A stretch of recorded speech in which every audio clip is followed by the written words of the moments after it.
Hello friends, बहुत बहुत स्वागत है आप सभी का अपनी क्लास में। तो आज मैं आप लोगों के लिए जानकारी लेकर आई हूँ संयुक्त उच्चतर माध्यमिक स्तरीय परीक्षा यानी कि combined higher secondary level examination 2021 के बारे में।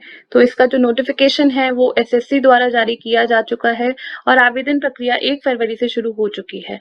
तो इस परीक्षा के द्वारा किन पदों पर भर्ती की जाती है उसके बारे में जान लेते हैं। तो जिनमें से एक पद है आपका अवर श्रेणी लिपिक या फिर कनिष्ठ सचिवालय सहायक, जिसको लोअर डिविजनल क्लर्क या फिर जूनियर सेक्रेटेरिएट असिस्टेंट भी कहते हैं। इस पद पे जो पोस्टिंग आपको दी जाती है वो सेंट्रल गवर्नमेंट के विभिन्न कार्यालयों में दी जाती है, जैसे कि मिनिस्ट्री ऑफ फाइनेंस के या फिर इंडियन रेलवे या सचिवालय, इनके कार्यालयों में। अगला जो आपका पद है जिसपे भर्ती की जाएगी वो है डाक सहायक या फिर छटनी सहायक, जिसे पोस्टल असिस्टेंट या सॉर्टिंग असिस्टेंट भी कहते हैं। इस पद की जो पोस्ट होती हैं उनको पोस्टिंग इंडियन पोस्ट के अनेक जो ऑफिसेज हैं उनमें दी जाती है। आपका अगला जो पद है वो है डेटा एंट्री ऑपरेटर्स, और डेटा एंट्री ऑपरेटर्स भी डेटा एंट्री का काम करते हैं विभिन्न कार्यालयों में। ठीक है, तो उसके बाद देख लेते हैं कि इस परीक्षा में आवेदन के लिए अनिवार्य शैक्षणिक योग्यता क्या है, ठीक है, या फिर एसेंशियल क्वालिफिकेशन क्या है।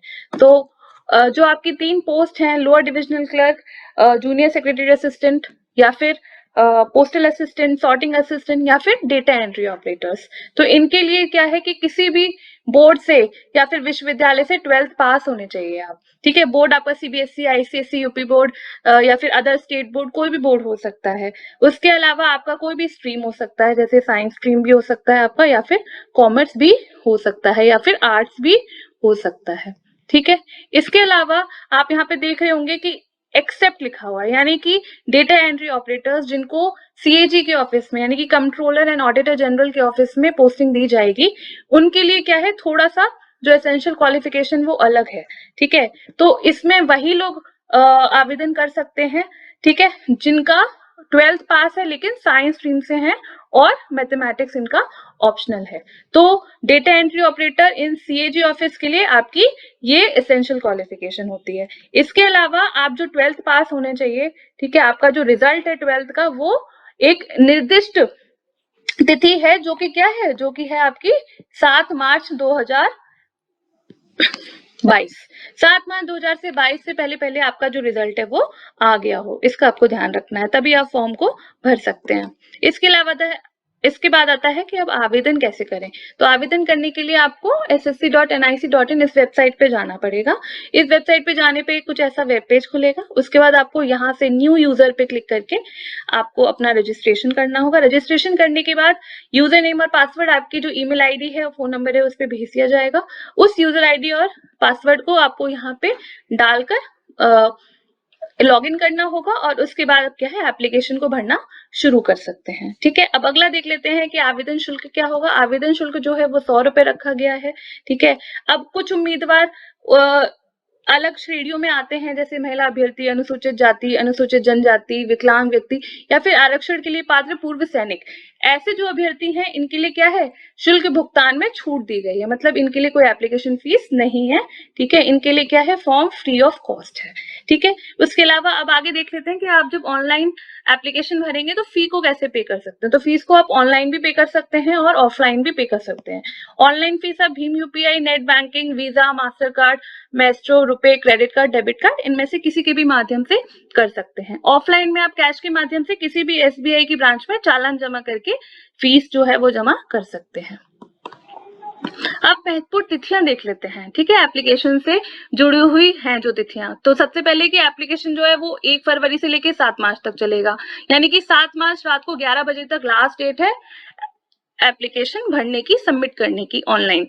ठीक है, उसके अलावा ऑनलाइन फीस पेमेंट की जो लास्ट डेट है वो है 8 मार्च रात को 11 बजे तक।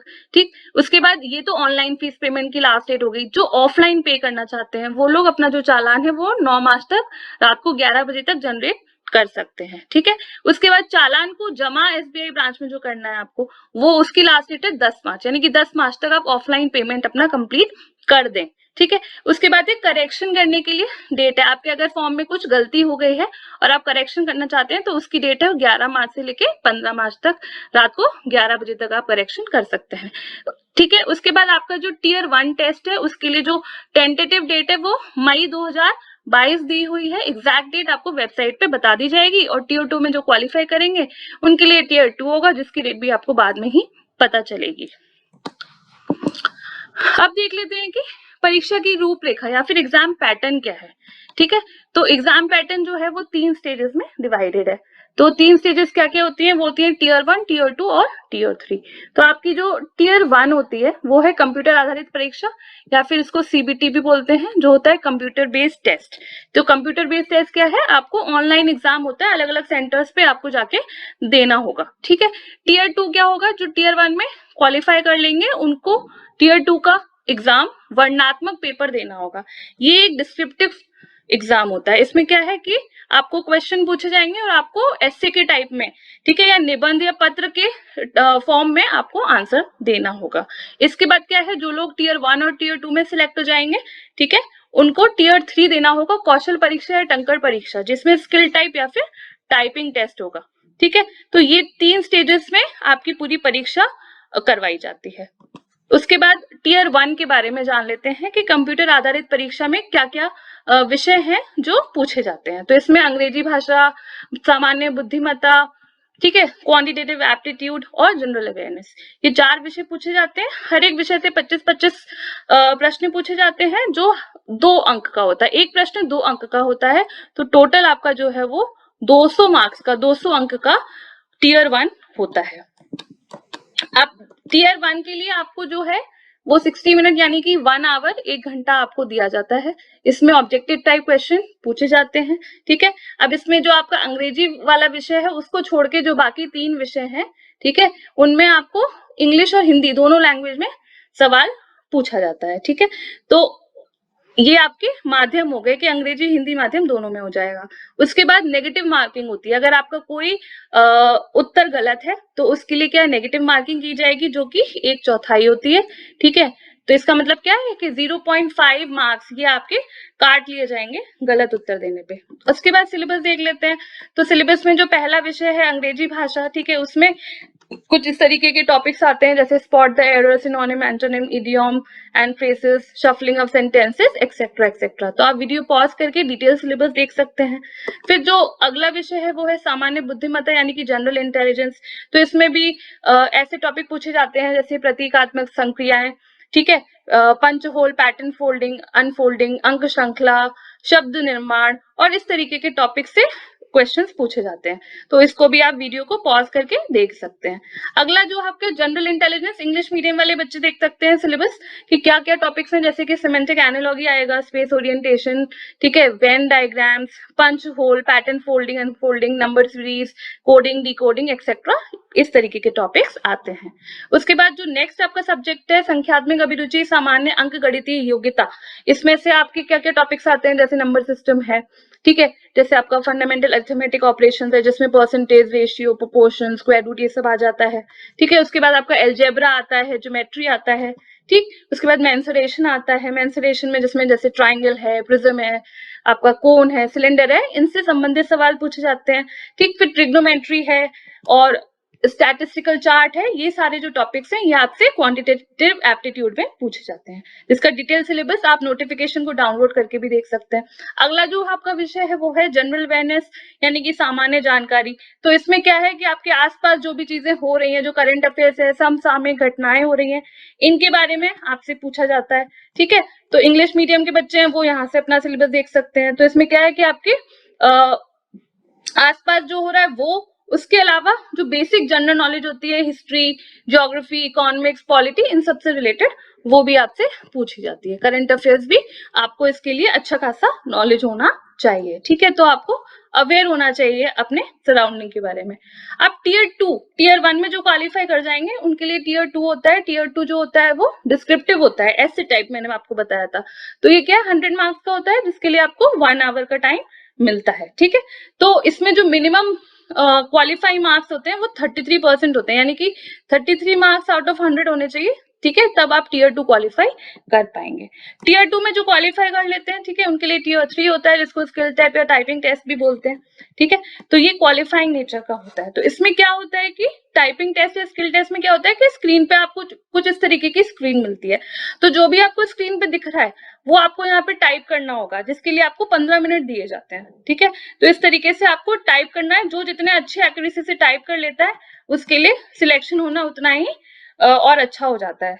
आसान हो जाता है। ठीक है, अब डेटा एंट्री ऑपरेटर के लिए स्किल टेस्ट जो होता है, ठीक है, उसमें क्या है कि 1 घंटे में आपका 8000 की डिप्रेशन होने चाहिए, ये स्पीड होनी चाहिए। लेकिन टेस्ट की अवधि 15 मिनट की होती है, तो 15 मिनट में लगभग 2000 से 2200 की डिप्रेशन आपके होने चाहिए।